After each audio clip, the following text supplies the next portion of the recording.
Once again, this family gathers to send one of their own into harm's way. I say again because many of us have served. We've had grandfathers, fathers, uncles, cousins, good friends who have all served honorably and with distinction. My brothers and sisters' father gave his life for this nation in the jungles of Southeast Asia. So when you leave here today, you think of these soldiers, do not think of them as faceless Americans. Think of them as a member of your family. And remember that every soldier who joins the military signs away all his rights and all his freedom and raises his right hand and takes a solemn oath to defend you and die for you if necessary. And for that, they should get your gratitude and your respect because they deserve nothing less.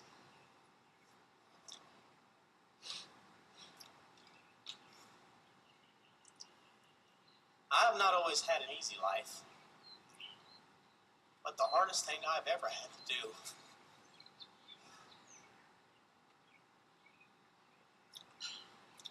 was watch a son go off to war. Like all parents, when I look at him, I always see my little boy.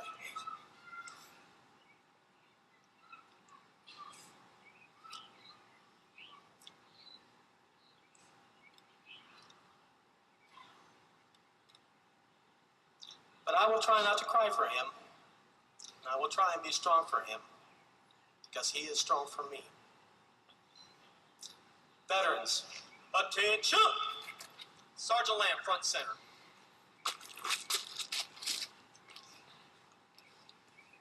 Sergeant Lamb, I would love to present you with this flag that we've all inscribed a personal message to you. We would like you to carry that with you while you're on deployment, so you will never forget that we're all behind you and that we love you. Sergeant Lamb, about face.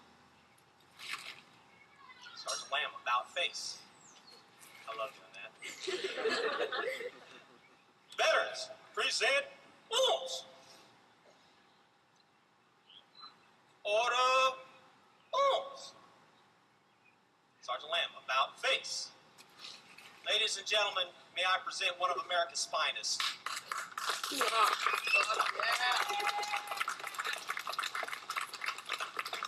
Veterans, fall out.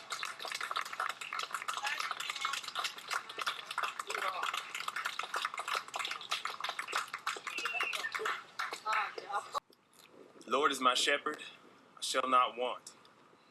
He maketh me to lie down in green pastures. It happened 3 weeks ago while on a mission deep in Afghanistan. Michael truly lived up to his name in that he was a prince among men. Sergeant Michael Prince, hit by enemy fire, made the ultimate sacrifice for his country. Sergeant Prince never left a man behind no matter what was going on. And the military promised never to leave him nor his family behind.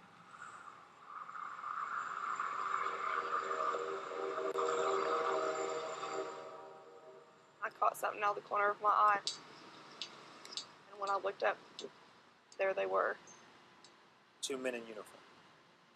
I knew when I seen them, they were there to tell me that my husband had been killed. Sharina Prince's husband was 28-year-old Sergeant Michael Prince of the Oklahoma National Guard, a family man, a local policeman who joined the Guard 11 years ago. Never in my 27 years of life would I ever thought that I would have been a widow. A rocket-propelled grenade took his life and changed hers. I understand you collapsed. I hit my knees. They came in and shattered my world. It's bitter news the military delivers the same way each time. A service member of equal or higher rank and a chaplain show up in uniform. There have been 12 such notifications in Sergeant Prince's unit since July. Their whole life, changes in a blink of an eye. It was Captain Franklin Alexander and Chaplain Jeremy Dunn who knocked at the Prince family door with this sober news. The Secretary of the Army has has asked me to express his deep regret that your husband, Sergeant Michael Prince, was killed in action in the Sakal Valley of Afghanistan. You don't read this off a card, off a piece of paper. No, sir. You look him in the eye. Yes, sir. And you tell him. Yes, sir. A message not only hard to hear, but difficult to deliver. How do you manage all that when you're in the midst of all that? It's hard. I just about lost it when she told her daughter. Before you I think that's the hardest thing I've ever done. what'd you say to her daughter? She said, "These men are here to tell you that Daddy's not coming home." And that's how it begins, what the military calls the dignified transfer. From the battlefield in Afghanistan to Dover Air Base to Sergeant Prince's home state of Oklahoma. A service member stood by his side, part of the soldier's creed, leave no man behind. Oh my God!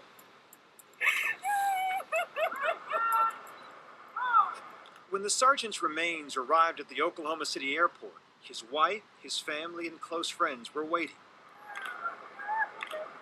There was grief and pride in equal measure. What did you say to your husband today when you were at the airport? It's like you two were talking for a while. That I just loved him. He was my best friend. And that there was nothing that I could do to make him better. That's what you're supposed to do when you're a wife, is make things better. Neighbors couldn't make it better either, but thousands tried. For 38.5 miles, Sergeant Prince's body was transferred to his hometown of Minka. Oklahomans lined the highway, back roads, small towns. School was let out early, businesses closed. For nearly an hour, friends, neighbors, strangers stood still. To see people that I've never met, never seen a day in my life, cry for the life of my husband because he was lost and died for their freedom made me feel really proud. Before the memorial service, Sharina Prince spent a few quiet moments alone with her husband. An officer had helped her pick out the casket. The commander of the Oklahoma National Guard offered his condolences. And I want to just tell you how sorry I am for your loss. And it's Listen closely. You can hear her heartbeat. such a personal hurt like this. Why talk to us? Because I think it's important that people know what goes on after the knock at the door. The dignified transfer ends with the funeral. Left. A purple heart for the warrior's widow, and hearts broken for their loved ones left behind. It is my distinct honor and privilege to present this flag on behalf of the President of the United States, the Secretary of the Army, and the people of the grateful nation. What do you want America to know about your husband? That he's a hero. Hero is a word people use a lot in this country these days. He left his home, his wife, his 2 girls, to willingly give his life in defense of freedom for people that he doesn't even know. That, to me, is a hero. And not the last one. Within hours of Sergeant Michael Prince's burial, before the sun would set over his grave, another member of his National Guard unit was killed in Afghanistan.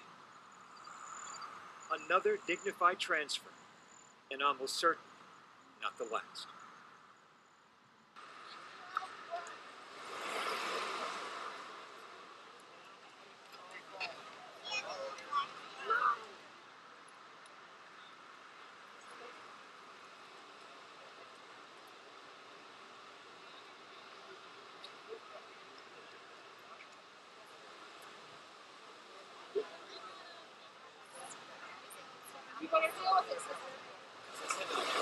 Nick was a great young man, and the city lost a lot.